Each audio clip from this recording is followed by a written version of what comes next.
Another episode of Proof Beyond Reason. This is Geology and coming at you guys. What's up? I'm good, man. I'm not used to this setup. It's a little weird. First time? Yeah, but we'll see. We'll see. You know, moving up in the game, trying to get studio quality. Not sure if we're there yet, but see what happens. So, real quick, we got Mike the Baptist That's me. with us. But before we move on to us on this couch, we got to talk about Mike's fedora real quick. You mean this? Yeah, it's styling, bro. It is. You know, I found it. I was like, well, I was walking here and I just saw it. I picked it up and you got blessed by it, you know man. what I'm saying? I like that look. I'll take That's it. a good I look. appreciate it. A little bit of hair I showing appreciate on it. all Just the a little side. bit. The little bit that I have that's left. So J-Mo, Mike the Baptist, we got Ivan the Daniel. something, Yeah, Ivan yeah, Daniel, yeah. Ivan terrible, Daniel. all that good stuff. Today we want to jump right into it. We got a lot to talk about. What does it mean to be human? And this came from, I had sent Ivan, I sent it to all you guys. There was a lady, scientist, that she was talking about how the human experience is going to change in a few years because of artificial intelligence and science doing more leveraging of advances for visual advancements. So like if you have trouble seeing, you're blind, like people can now be able to see even more, even better. So hearing aids are going to be better. Anyone missing a limb, they're going to be able to do exactly what we're doing now. And so she said the human experience is going to even change in our interaction with computers and systems are going to be different. But then she started going on this huge tangent on how being human is going to be different. And I don't. It was just very strange because throughout human history, there's been a consistency of what being human is about. And so there's a lot of theories out there. Let's be real. So to be human in one aspect is we are hedonists, meaning we seek pleasure. That's the main objective of life, is that we seek to indulge in whatever pleasures we have. And another theory is that we are animals, just living off of instinct. So if you are wanting to eat, you're going to find a way to eat. If you want sex, you're going to find a way to get sex. Like you have no way to control those impulses. So you're going to operate based on the impulses that you have. There is the understanding, or another theory that, and this is even preached on in churches, mind you, where the theory is we were in paradise, so we were in heaven, and we were chilling, we were doing our thing, but God wanted to test us. He wanted for us to prove our worthiness, and so He sent us to earth so that we can prove how worthy we are. This is our trial. Yeah, this is just a huge life of trial, and if we pass, then we go back to where we were before, or we get a little higher status than we were before. And I even came from a church where it was taught that in the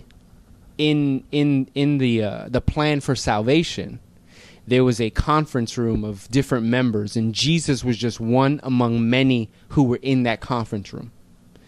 And He was the Son of God, but He was one among many. And when God looked around and said, who will go and save humanity? He was the one who raised His hand and said, I will go save humanity. Yes. Whoa, that's tripping. Hold up. Yes.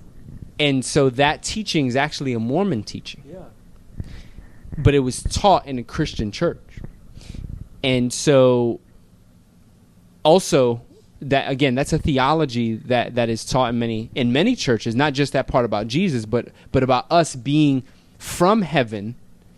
And it's not that we were born, or we were conceived from the free will of our families, and so we were conceived, but God knew us. He foreknew us from the beginning of time. That's a different account versus us being beings in heaven and Him sending us down to try us, which clearly we are failing at, right? So there's just all these different theories as what it means to be human. You know, are we just here for pleasure? Are we here for a trial? Are we here just to live off of instinct? Why are we here? What are we going through? And so that's what I want to figure out with you guys. I got the text message from you. I checked it. Yeah. Started looking at it. Started thinking about it, and went directly to the beginning of the beginnings. So I'm opening up the Bible to Genesis 1, right? And I'm trying to look at, so we're talking about what does it mean to be human? Well, let me just pick real quick God's mind, and let me just start at the beginning, the first human. Like, what does that really look like? And so I'm there, and it's really cool because at this point in time, I think we're going, like you said, Mike, maybe like in a phase where we're on this transition, right? What I believe is like of inclusiveness. So right now, to be human is like you want to include almost everything the way a human can think and be treated. My dog, you need to include that in there. A lot of animal activists, and I don't mind that, but a dog and humanity being on the same level, that's getting blurred right now. Yeah. Well, I think when I started thinking about it, what differentiates an animal with a human? You know, they both have feelings. So, you know, you come home and if you, those that have animals, if your dog does something bad, and like say ate one of your shoes or something like that, and they know that they did it, as soon as you come in, they're trying to hide. They have that regret. They have the remorse. They know that they've done wrong. Is that? I would. But I'm saying some differ. dogs know that they have an emotion. Like they'll cry. They'll have so clearly emotions in animals and emotions in humans. We both have them. I think the thing that differentiates us with anything else is consciousness. Conscious means conscience, which basically is with knowledge. You know what I mean? So we have the capability of understanding. So what differentiates us is not just feelings, because clearly animals, different things, you know, feel, but really do they have the capacity to, you know, have an intellect to a certain degree. Sure, you know what I mean? And the naturalist, or you know, those that embrace atheism would say, well, we're seeing evidence of evolution where you see more animals reasoning. So there was something where someone recorded a chimpanzee, and he was trying to catch a fish, and so you see him grab a stick, and he goes and hangs off the tree, and he's trying to catch the stick trying to catch a fish using a stick. And what they're saying is, well, that's evolution. He is using a tool to now catch this fish. So he is in a, like, if there were levels to the evolutionary process, this is the next level to the evolutionary process. So clearly he's still millions of years behind humans, but they're using that logic to say, look, he's reasoning that he couldn't grab the fish on his own, so he needed an outside instrument to do so. And so those creatures are just growing in their ability to reason and have logic and so forth. So that's where the rebuttal will come in. But I don't even think that's anything new, because I've seen and read up on many things that at least that portion of amphibian that are doing at this point. So it's not like that. I wouldn't see that as anything crazy. Yeah. But if you look into that Genesis where it starts with the God said, right? So God said, let there. God said, and then from there, God created. And he starts going through this like list where it's God did this, God said this, God did this, God said this. And then it gets to humanity. And it's like he breaks his narrative. Like, it's no longer this one-liner, you know, and so you look at it, and now it's something different. He says, hold on, we're gonna talk about this right now.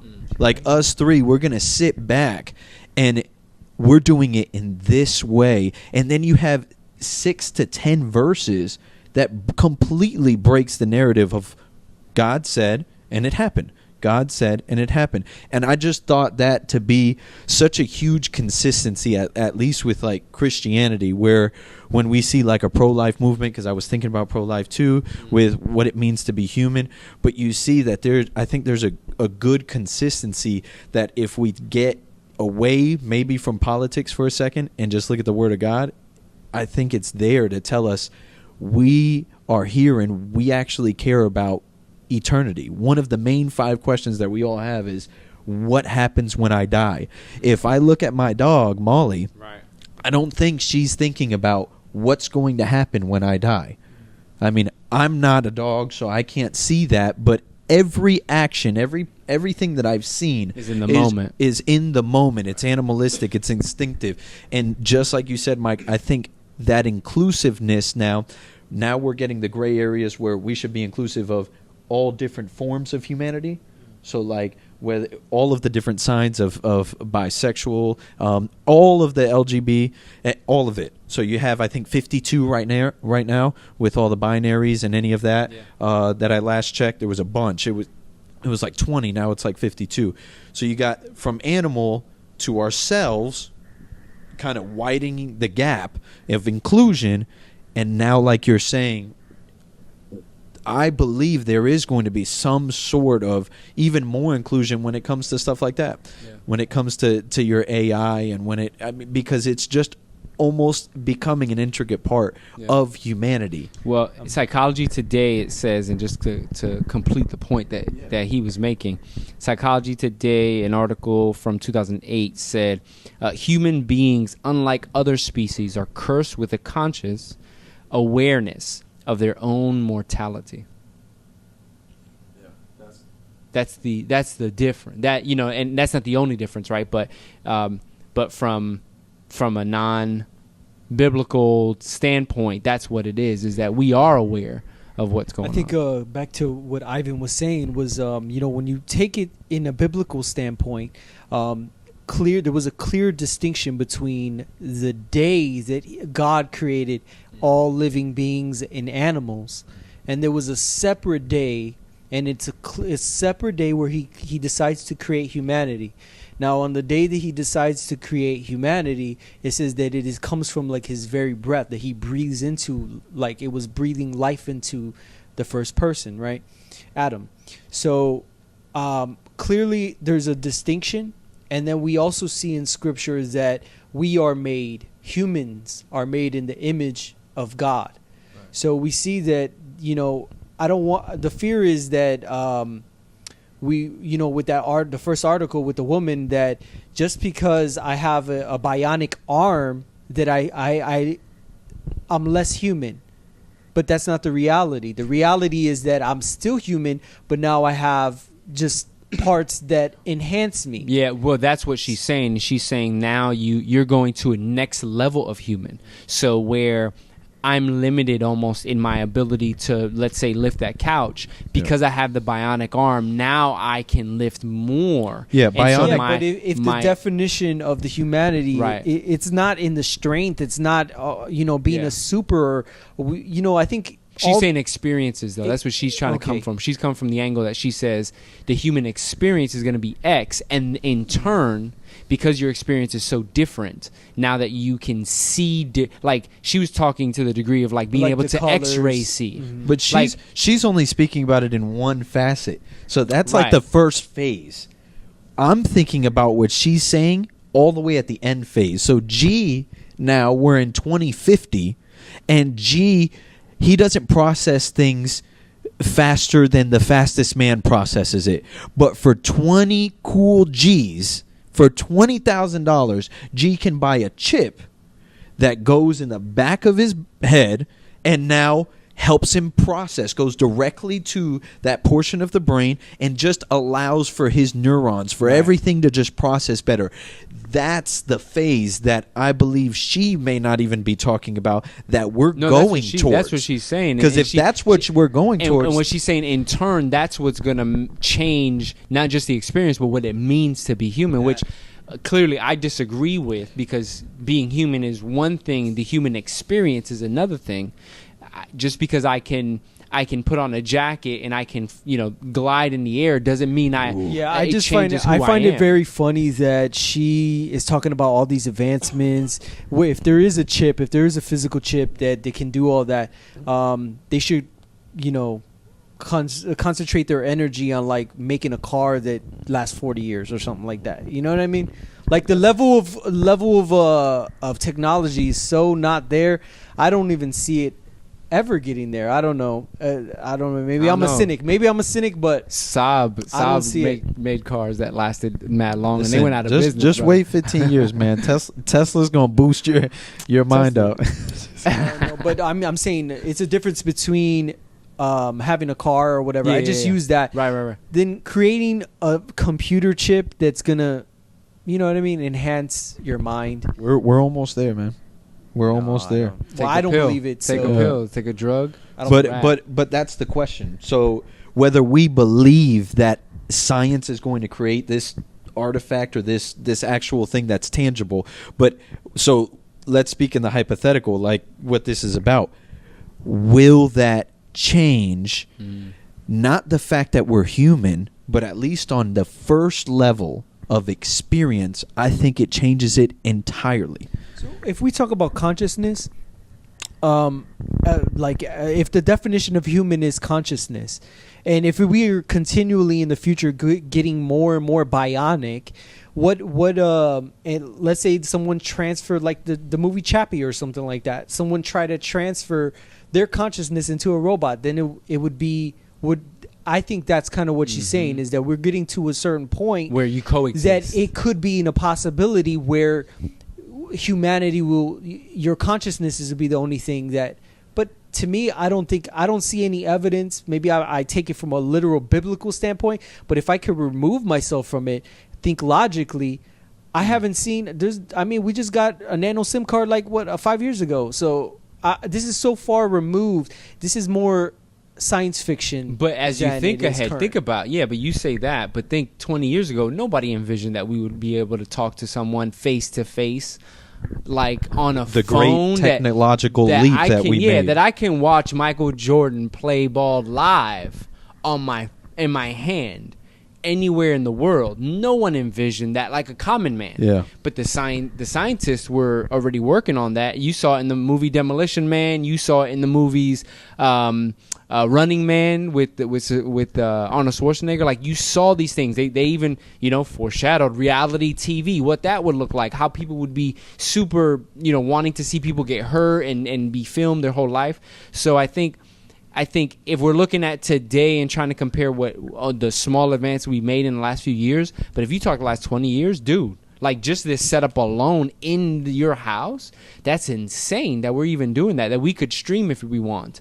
Like 20 years ago, that wasn't even a thought. Like, your cell phone was as big as that table. You know what I'm saying? Like, you need a backpack for the battery.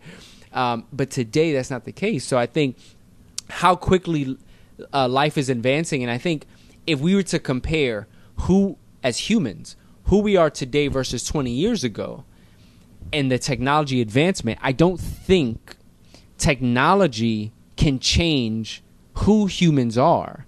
It has changed our experience, but as far as the hurt, the pain, the questions, the desires, the feelings of superiority or inferiority, the need for belonging, the basic needs of life, to eat, to drink, Maslow's hierarchy theory of needs, you know what I mean? Like the need for recognition and self-actualization, like all those things, that hasn't changed. That hasn't changed since my mom's childhood. That hasn't changed since my sister, since mine, my kids. Like, you see it instinctively. These are different needs that humans have. So the experience and the way to access those needs, I think, can throw a big wrench into how we play out, our lives. I mean, what I've seen a lot of as of late, going through the whole transhumanism, which is basically the ascension of man going into technology. There was, I believe it was this year or last year, there was a robot that was made a citizen. I don't know if you guys seen it, but they've inputted so much things. And if you were to claim humanity as being that of consciousness, then you can just say that robot in itself has a consciousness. So then why isn't it deemed a human? But yet to be given that right of being a citizen of a country, like being a citizen is for someone, like a person, and yet you see this artificial intelligent being, like just because it's quote unquote has a consciousness or has the ability to learn, to feel, it automatically is deemed that status. So wait, you said just a second ago the Transhumanism. So then in that instance, we created that being to now become a citizen, so we're God in that example, right? Yes. But I mean, I've also seen as well chess players. You have these companies for chess. They create these machines. Back in the days, they had I play this game called Go. It's a board game for strategy. Generals used to play it in the ancient times, and no one can beat a human until there was this one company dedicated so much that it teamed up with the people that created the chess computers, so that the Go player, he's like 9 level Don, which is what's called like the last level. He was playing against the machine. The machine learned all his moves. It only took him 5 games, and since then, no one has been able to beat the machine at all. Like, just because something has a consciousness does not mean that it's human. In my eyes, I believe it has to have some certain like characteristics, as well as you could deem it or not, like ancient times, but it has to have what you call a soul. Yeah, and the only thing that machine now is doing well is learning how to win. Memorization. Yeah, a chess and game. Yeah, Can't change and the it's just tire.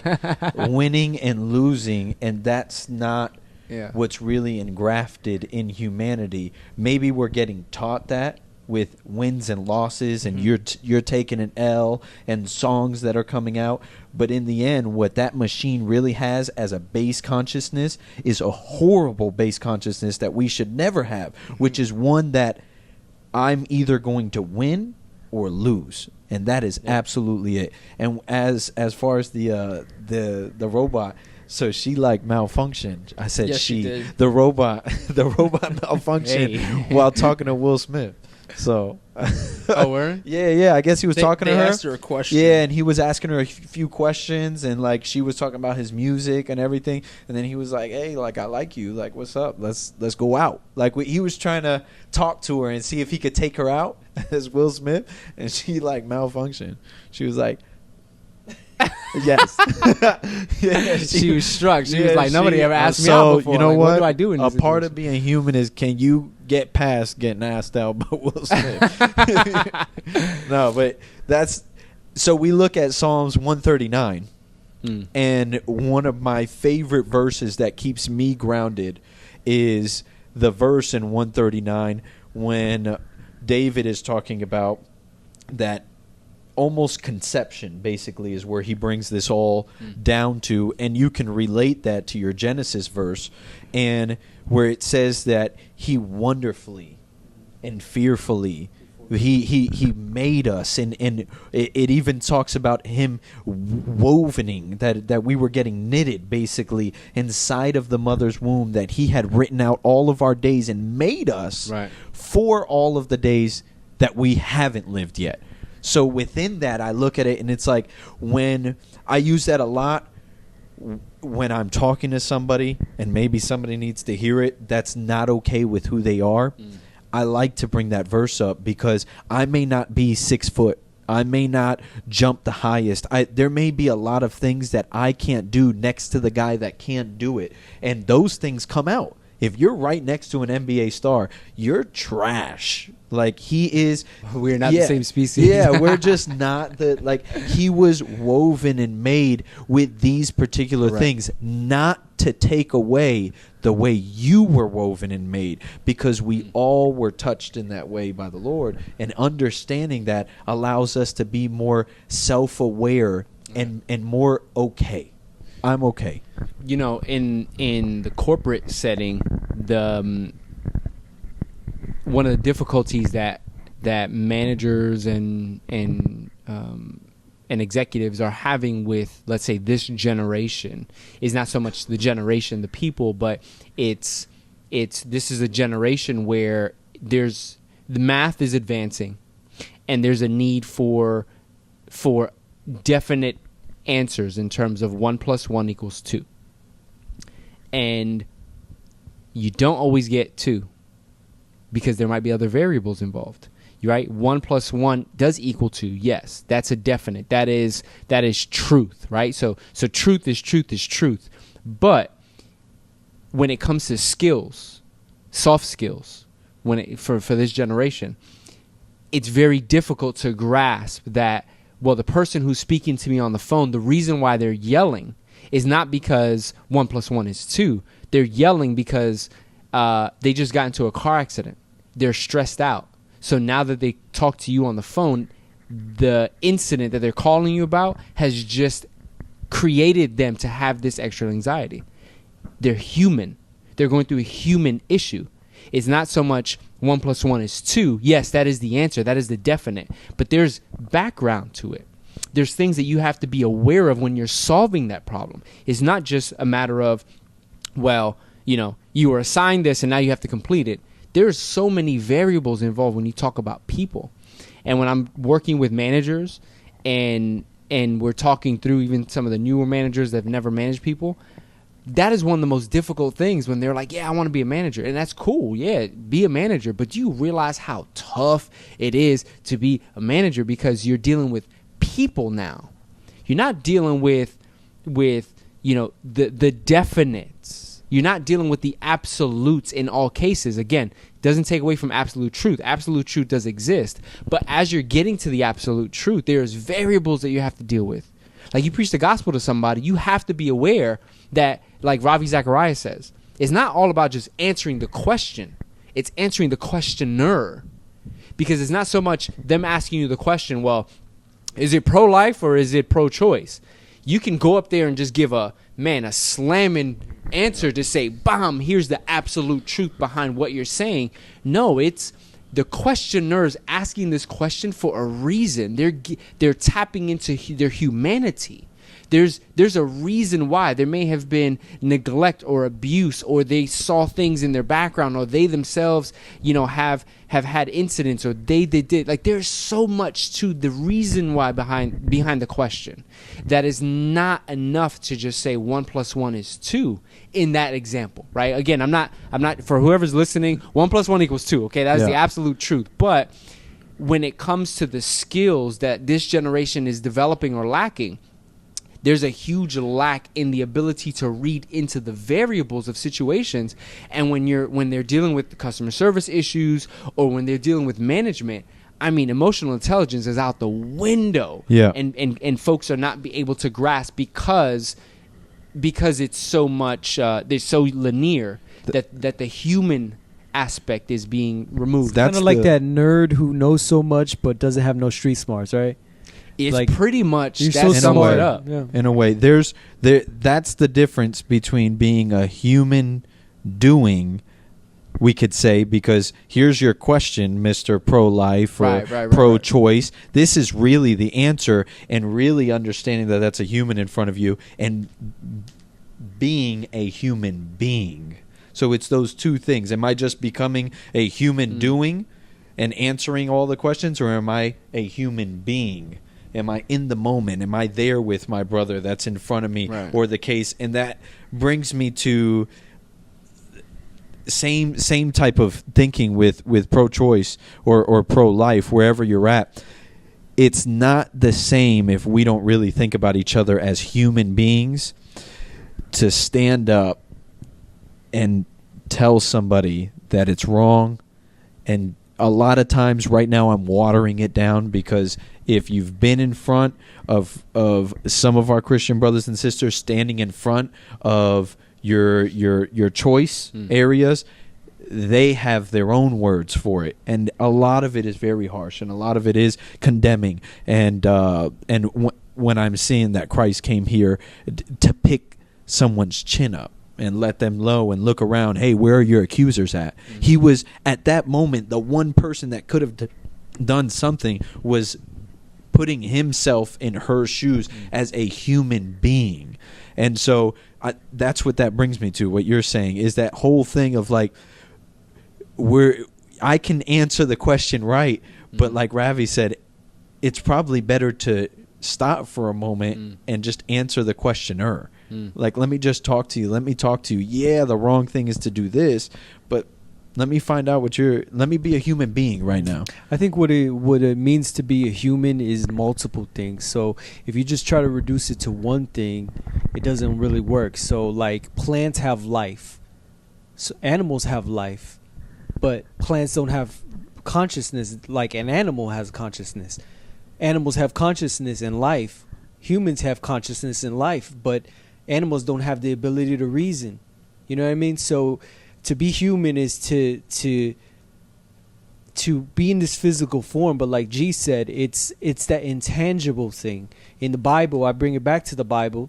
In the Bible, it's the God, very breath of God, but it's that thing, the soul or whatever you want to call it, the life force that we can't really grasp, you know? So scientists can create a robot, create a bionic person, and try to transfer consciousness, but the reality, what it means to be human is to have an intellect, to create things, to feel sorrow, feel emotions.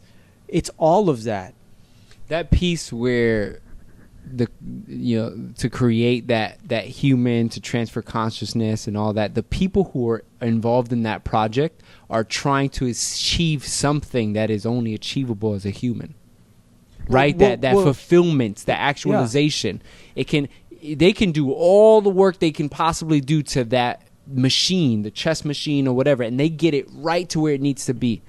The only people in the room that are going to be high-fiving and celebrating are the people who achieved the goal. The machine is going to be there like in one sense, it's yes to whatever the person that those people that want to transfer consciousness.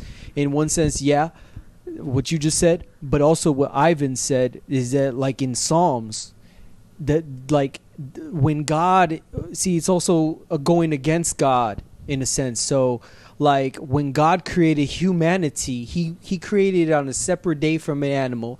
We are not the same. We are superior to animals. Adam actually named every animal. He had dominion over everything in the Bible. So you see the superiority of Adam to the world. And then, but if there's a reduction in the humanity, if you take animal and reduce it to the same level as a human, or a robot or lift up a robot to the level of a human, then you have a reduction in the glory of kind of towards God or whatever He created. Back to the Psalms 139, right? For He foreknew you, He knitted you. It's just everything. Our mere existence is giving glory to God. So you can kind of see why some demonic forces don't like the way you look. You know what I mean? It has nothing to do with you. It has a reflection of God that they don't like. Yeah. That takes me to Jude. So Book of Jude, verse 17. Actually, verse 18. They told you in the last times there would be scoffers whose purpose in life is to satisfy their ungodly desires. These people are the ones who are creating divisions among you. So the outside, you have this framework of Christ. You have this framework of what you understand biblical worldview. But there's the outside influence causing divisions among you, right? So is it pro-choice, pro-life? Is it naturalism versus what? Like all these ideas just kind of being tossed around. They follow their natural instincts because they do not have God's Spirit in them.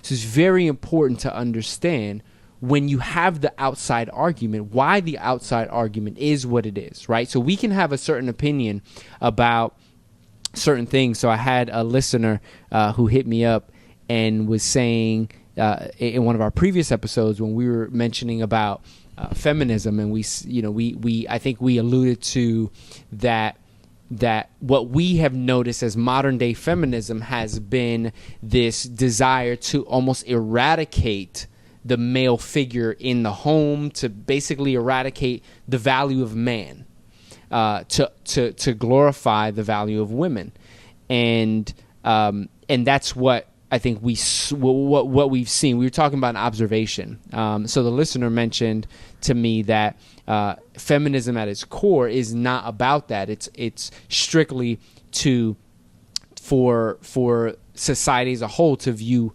women equal to men. From a rights standpoint, from an intellectual standpoint, and I don't think any of us would disagree with that piece as far as women and men are equal in value, and in God's eyes, but not everybody, right? Yeah. In God's eyes, he made men and women, right? He made us in His image, and so I think to the listener who said that, thank you for the feedback, but what I would say in that piece is that no, we are not the same. In fact, the reality that woman has very unique and distinct giftings and very unique and distinct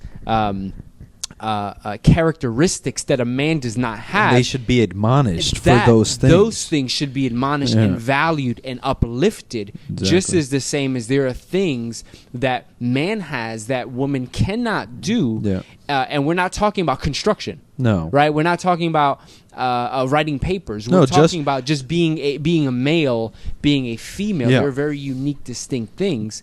And I bring that up because I think this whole thing of inclusion, those who have the outside opinion speaking in are speaking in without the Spirit of God's input. Yeah. We're speaking from the position of someone who continues to be an enemy of God, someone who rejects all the glories that God has granted us in the person of Christ. And that is when you talk about bias, we can be biased in one, it can be seemingly biased in one aspect because I'm biased for the one who created me. But then there's a separate bias against the one who created them. So there can be a very difficult place in that discussion to be very mindful and very careful when you have discussions around any of these topics that we're talking about. When it says in that scripture, when it says in Jude, it causes divisions among you, we should embrace all opinions. We should embrace all conversations. But when it causes divisions among you, you got to be mindful of who's bringing those divisions and who's bringing those insights. And if it's coming from that side, it's got to come with a lot of prayer. It's got to come with a lot of research. The Book of Acts, the people were deep in research. Got to make sure what is being discussed is in line with the truth, with the absolute truth. 1 + 1 = 2. You know what I'm saying? Like there's an absolute variable. So I just kind of want to throw that out there because we had really good. So thank you for who hit me up and gave that feedback. Yeah, I don't think there's. So I wasn't on that, but I don't think there's any disagreement I would have with that core value at all.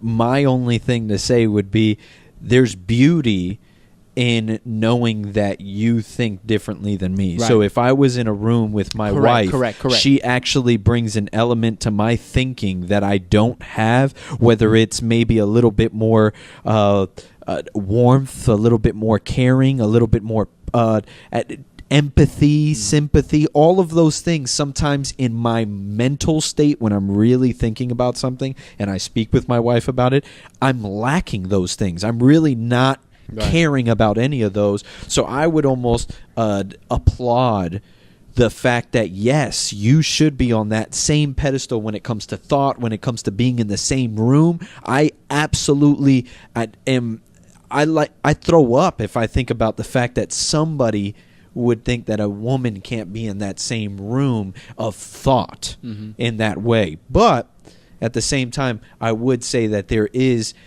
you should applaud the differences that you have. My wife is able to breastfeed my newest child, Tristan, and when I see it happening, I'm I'm in shock. Like, I'm in awe at the fact that I can't do that for him. Mm-hmm. It doesn't mean that I'm going to go parade around and try to figure out how the heck I'm going to start Mm-hmm. getting milk in here so that I can be right there with her in that aspect. I'm just more or less happy at the fact that, you know what, right now, biblically, we're one. So that takes away that whole thing off of the table where now you're doing something different than me. And I think if we include the Bible in this a little bit more, the debate is almost over. Right. Because he Correct. says that Correct. now we're together as one. Right.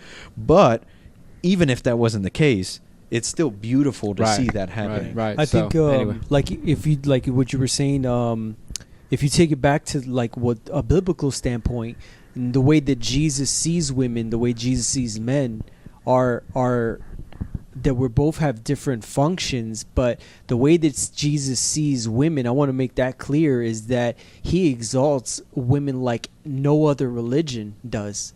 Absolutely, 100%. 100%. 100%. He chooses to use beautiful women in the Bible, like a Ruth, or to accomplish his purposes in different ways. But it doesn't reduce the value of the woman at no point. Correct. If anything, it exalts them. Correct. What I think on that previous one, what I was saying on that previous podcast was that there's clear-cut differences. Matter of fact, I'll give you an example. I saw a program on Netflix. It's a show I watch, and it's like a comedy show. And on the show, there was each show is a different topic. And it's like this guy who's dating around and trying to find a person in New York City. And in one of the episodes, it was about how the difference between a man and a woman in New York City. And he'll never know about that. So it followed the man. They both were on a date. It followed the man, and him and his buddy were just like, yeah, let's go here. Let's go. They had no fear of New York City. They were going to their apartment. They had the same, like, the same scenario. The woman in there, walking around and fears that I'm watching this. I was like, this is so foreign to me. Like, I walk down the street, I don't really have fear. I'm always checking, but you see, like, hey, like a group of shady characters. I'm just like, it's a different, and it kind of like it now opened my eyes. But I'm like, wow, I didn't know that that women, some women have, go through experiences like that. Like, they get catcalled. I never get no catcall. You know what I mean? Like, Yeah. but it's just different. No, it's true. Yeah. Like, but Ivan does, but no, Ivan did. No, no. But so there's clear cut differences, absolutely. even in a physical standpoint. Like, but it doesn't reduce. Like, if anything, like Ivan was saying, Right, his wife has different, abilities than him, right. and we should love both. Yeah. Yeah. No, for sure. And I think, I think on that note, it is something that is to be celebrated, and every difference. That's why I think, doing this podcast, and even being able to get people from different backgrounds, different ethnicities to listen in.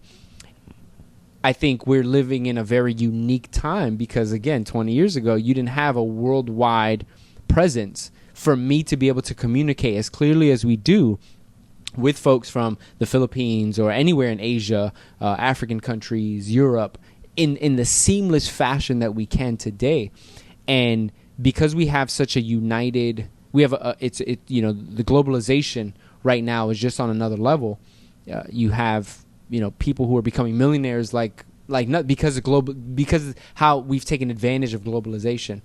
And part of the benefit is that you have this table, this humongous table, where you can have debate, where you can have differences, where you have creative thinking that is unlike any other time. But the fact remains, the actuality of what it means to be human hasn't changed, and it doesn't change, and it will not change. In fact, that is the only way, I believe, that we're able to relate to so many different cultures in this time of globalization, because I can look at someone and say, regardless of your skin tone, regardless of your gender, regardless of your upbringing, we're human. And we can connect on the human level because I get it. I understand what it's like to fill in the blank, right? Or maybe I don't understand, but that's a human. That's why human life is so valuable. If you step on a cockroach, some religions will really take that to a place where that's equal to you. But in reality, it's not. In reality, it's not. There was this story from Ravi Zacharias. There was this guy who worshipped this idol, right? And his son was like, "Why are you worshiping that statue?" And his dad was like, "That's not a statue. That's a real God. That's real. He's real." And so at night, the kid accidentally, I guess, bumped the and the statue broke. So he put the little pieces of like one of the statues that broke and put it in the hands of a bigger statue that he had right next to it. And in the morning, the dad was like, "What? Did you break my statue?" He goes, "No, maybe it was that big statue. He must have destroyed the other statue and crushed him, and just you see the results in his hands." He goes, "That's impossible." The dad's responding to the kid, "It's only a statue." So in some regards, you think life, with the cockroach is like in some regards, or for some religions, I think it's cows and whatever, whatever. I'm not degrading anybody, but I'm just saying when it comes down to it, are you going to save that cow or your wife? Yeah, and fight or flight or something. Yeah. I mean, there's a lot of possibilities, I guess, variables. So, I think when it comes down to it, we, as humans, we are placing a specific value on things. We're placing a specific value on whether it's our materials, whether it's on other people. But the reality is we all want to be valued. We all want to be recognized. We all want to be part of a group. We want love. And that's where the biggest struggle is. That's included. That's where everyone is wrestling with now, where you have all these diverse groups that are forming, the comic cons and the gamers and right? Mega cons. Mega cons or whatever. That's next week. And 2 weeks from now? when is that? That's in a couple weeks in Tampa. September, yeah. Yeah, there's one in Tampa in September. Oh yeah? There you go. Here you got tickets. What are you talking about? Like, don't even try to correct me. no, I do got a ticket. Do you? Yeah, you know what I'm I saying? gotta buy mine next week. So everyone wants to be part of a group. Everyone wants to feel the belonging, and I think that's where a lot of the wrestling and the struggle is that the more globalized we become, the more divided we will be, because you get overwhelmed. This is overwhelming to sit here and to get any kind of feedback from anyone. To say that we can sit in a room and talk about the glories of God and the purpose that He's given to us, that He's created us to worship Him, to magnify Him, that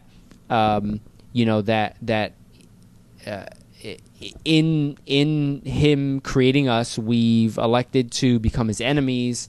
And, by disobeying Him, now we're a sinful, fallen world, and He came to rescue us and all that, right? We can talk about all that, and we can high five among this room, but then you have people out who don't agree with that. And so we can choose, because just like the rest of the world is choosing, to say, I'm going to stay in my own bubble and just claim that everyone is wrong. Or we can choose to engage people, understand them, and as we're doing our research, be able to come up with clear determination to say, yeah, that thought is wrong and this is why. But it doesn't take away from the fact that, when you're addressing someone at their worldview level, I remember, man, my motto was like, yo, we're going to destroy their worldview, son. We're just going to bomb. And that was it. Like, we would just go around and just be like trying to destroy cats' worldviews and just be like high-fiving. But people are tied to the view that they have, just as we are. They become crumbled, homeless in their mind. That's what happens if you break down a worldview and you don't replace it, or at least introduce them to another way of thinking. Their worldview, is their noetic structure. Yeah, I mean, G's super guilty of destroying worldviews. I was about to talk about myself in that regard. I've pulled back a lot. A lot of people see me grow quiet over the years, but it's because before I used to be so into conspiracy, so into having my deep research, I got to the point where now I can talk to someone, and if I so chose, I can completely destroy what they believe in on any side of the field. That's how I've gone. But I've learned, like hearing Ravi Zacharias saying it's all about love and caring for the people, because I came from the background of when they teach you in the occult, it's from the beginning you have to take away your humanity. So you have no emotions whatsoever. You can't connect, so that you can make like tough decisions, or you can ascend to the next level, which is you're not human anymore. You want to ascend to become God, or a God, sort of logo. So like what Mormons talk about, or what the early Freemasons tried to teach about, like theism and all that stuff. That was my mentality. So when I became a manager, I didn't have that connection with people right from the beginning. I like, can see that. Just like people called me the Terminator, because within 2 weeks, if you weren't performing, I would have just cut you. And I remember every season, like during the end of the seasonal like term, we would have a list of people, like who we wanted to keep, who we wanted to like fire, and they were just like the managers debating, I don't want to do it because I have built this relationship with these employees. And I was just like, all right, just give me the paper, give me a fan, give me the phone. And I'll just sit down, call each one by one. Make sure you got that fan. get the fan ready, Yeah. because I'm getting And hot. I just needed the fan because it was hot. But that was it. Like, I didn't have that connection. And a lot of people were trying to figure me out. It's like, you're just a cyborg. Like, people, like my employees see me at work now, and they're just like, you just work, you do what you have to do by company standards, and then you literally just don't eat. Because that's one thing I do intermittent fasting. But that's how it is. And a lot of people always like saying, oh, where's your emotion? It's just, I've learned to be devoid of that. So I completely cut it out when I need to. But it's only because of the things that they teach you. Like what I was taught was in the cult is your humanity no longer exists. You're trying to be something else, and trying to get to the next stage, which is something you were talking about in the beginning, trying to get to that next stage. But what I keep seeing is the attack of identity, of humanity. Yeah. We're image bearers of God. So we can't be seen as human or be seen as a gift. And a lot of people see that in television or shows where they have Satan saying, or the main reason, I believe it's called Paradise Lost, where it talks about how Satan came to God and he said, why you're making man and worshiping them, having us worship man. And then you see that he rebels because man is exalted above him who was created first. So then he's thrown on the floor, and then he's given all these reasons or explanations of why he rebelled. So then you have empathy for the devil, but yet the devil hates humanity. And yet he's still feeding humanity, only so they don't see that they are image bearers. So then he hates them even more. He hates how he gave, or supposedly wanted to give Jesus the kingdom, was because he came in the form of man, which is something he detested the most. So that's why he was going to try to copy him in the later times, which is when you have all these news stories then with the Antichrist. So he's just trying to mimic. And that's always what's been fed to me. It's humanity's identity to be destroyed. And it's at the core of our identity in God himself, is to continue to sever and create a greater chasm between our relationship with our Creator, so that we become self-sufficient, so we become isolated, so that, you know, there's no longer the need for prayer, right? But there's like, well, we just call the scientists and they're going to get me a new eye, right? And that happens a lot in prayer circles. You know, sometimes I you know what I'm saying, I be in prayer circles and dudes just be like, yeah, pray for this so and so sick and this other person's sick, and I'm like, dude, like, all I'm hearing is a bunch of people sick, and we're praying for them, which is not a bad thing. I don't want to knock praying for someone who's sick, but you know what I'm saying? Like, the reliance are we really relying on God to direct us, or is it like, yo, I'm gonna just get the quick fix and go? Yeah, Santa Claus. I'm gonna just go to to the hospital, and he's gonna take the real testimony is gonna be the fact that I went to the hospital, and science was gonna get the credit. You know what I'm saying? Like, and I'm not knocking that side. I'm just saying, you know, when it comes to how much we're relying on God, how much we glorify him, how much we magnify him, how much we give praise to him. It was John Piper who said, when we preach the gospel, he said, he was talking to a university, and he said, are we worshiping Jesus, or are we showing that it's the computer toy that's more satisfying than Jesus? Mm-hmm. Like, what are we doing? And most of what we do, me talking to one of my guys was like, I haven't prayed in months.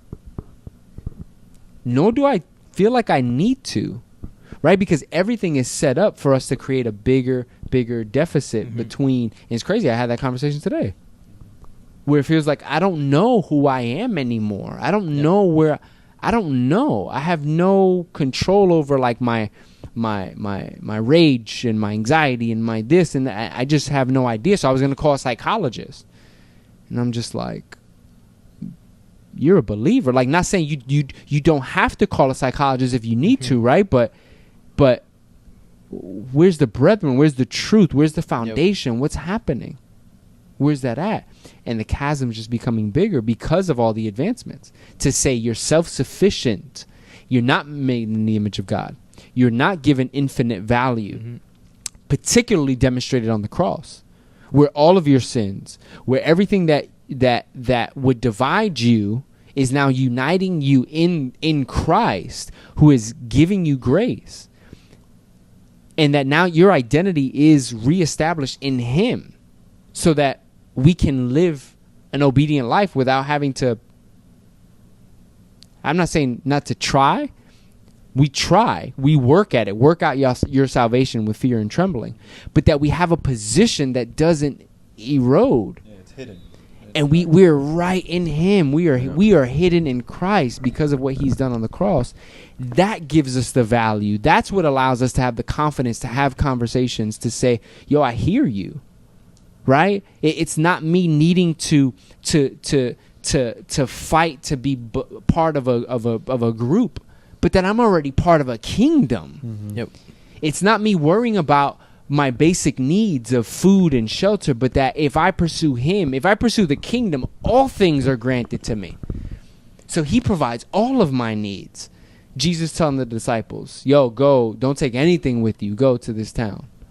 What? Don't take anything. Don't take anything. We got you, son. Like, go. That he's providing all of my needs. So all of the basic needs, all of the esteem needs, all of the psychological needs, he's providing. He has always provided. The need for self-actualization. I built the robot and I achieved it. Humanity today, in our experience, we achieve it. Then it's like, what's next? It's no longer that new car smell after a week of that. A few miles, new car smell's gone. What's next? I'm not infinitely gratified. I'm not eternally satisfied. But my longing is for eternal satisfaction. My longing is for eternal belonging. Which can mess with the human side of our interaction. Understanding that I'm reconciled with the reconciler, the person that redeems, my redeemer. Now when that happens, now I'm able to look at the people on this end, in this plane. Now I can look at them a little bit different. Now I don't really want to answer your question because I'm right. Now I really just want to talk to you. Because it's not about being right or wrong here. I'm wrong, and I got redeemed. Hey, let me talk to you. Let me show you who this Redeemer is and how much he cares about you. And just understanding that reconcile, redeemed, and then understanding that I'm not a saint. Like, I am being sanctified. Like, this is a part of his project management approach. If I put it in my terms, in my work, this is a part of it. I am now being sanctified. So, man, that's a human being in front of you, man. That is your brother, your sister, or your future brother, whatever it is. Then just pause for a moment and be a human being and stop being a human doing. Right. I mean, I love how scripture breaks down when it talks about the body, because that's how I see, like, my brothers and sisters. Like, they're part of the body. You can have all equal rights and everything like that, but at the end of the day, we have to celebrate our differences as well. Like, we were all made to be Beautiful different. differences. So you can have your doctors, well, you could be praying to God, but still God had that doctor Right. that had that vision, Absolutely. so that you can go to that Absolutely. doctor, and then that's still a miracle in itself. Absolutely. Because that doctor could have been going through his own hell. Absolutely. And yet God helped him reach to that certain point, and yet we don't acknowledge that. Like, I see a lot of people like, oh no, God will heal me, or God's gonna bring me my wife, but yet they don't like take the initiative that there's a sister out there in the couch praying for the brother to act up in church and go seek his wife or something like that. Right. And yet I love seeing it that you have the body, so it's the body of believers, but it's also the body of humanity. So humanity as a whole, when you see them, I see a lot of people like CEOs, when they retire, they're like, what did you get out of life? And it wasn't the fact that they earned millions. It was the fact where they take the time and actually help others, share with their own knowledge, share their gifts. So you actually come together as a whole, as humans, like actually sharing your characteristics or what you're meant to be as human beings. Not necessarily what, I like saying it as, it's not what you can gain from the world, but it's what you can give to the world. That's good.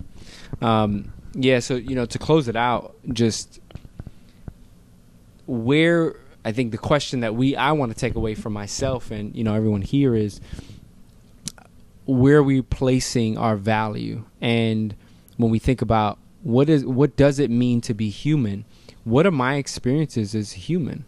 Am I pursuing all the pleasures that I can possibly pursue and just trying to indulge in that? Am I living out life only for my selfish ambition, devoid of anyone who's around me, my parents, the community that has embraced me, whatever? Am I living out of my instinct? Am I it's just purely instinctual? As things come, I'm taking it as they come. I'm turning left when I have to. I turn right when I have to. No planning, no discussion, no counsel from other other wise people. Just as it comes, I'm just making it happen. Is it reckless living? Is it are we scared? Are we living in fear?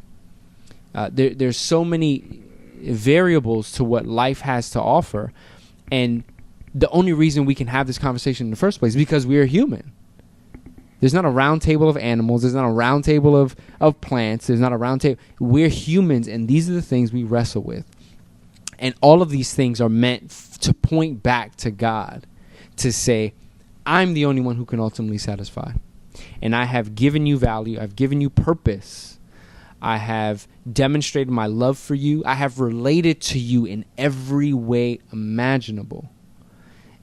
And the suffering you are going through, the abuse that you've gone through, the doubt that you are having, the confusion that you may be going through, I have set up so that I relate to everything you are going through. I relate to you in every way. And all of the wrong you have done against me as the lawgiver, as the one who established morality, I forgive you, because it is me who's the one who's supposed to forgive you. It's not you who demands. It's me at my mercy who will forgive. And he forgives us through the person of Jesus. Only through Jesus. It is the only way. He is the only way. He is the way, the truth, the life. No one comes to the Father except through Jesus. So if there's any other worldview out there that is believing in this plurality of gods and saying Jesus is one amongst many, none are providing the solution of salvation that is only found in Christ. And so if, as a human, if you're real with yourself and you're thinking about, man, you know what? I save me. I do me. You need to really think about that statement, because as a human and the experiences you've gone through, you have deceived yourself a lot more than someone else has deceived you. You've believed a lot more lies than because of your thinking than what others have really been able to influence. So really be mindful of that. And if you have questions, if you have concerns, hit us up, proofbeyondreason@gmail.com. You can find us on a bunch of outlets, iTunes, YouTube, Instagram. Don't forget to check us out. Soon we'll be uploading some of our own individual podcasts coming out soon. So we got Mike the Baptist, G Facts, The Argument Room, and In the Mind of J Mo. So make sure you guys check that out as well. Yep. Just like Mike said, anything you guys got, comment, like, subscribe, the whole thing, and we will check you guys next time. That's it. Love you guys.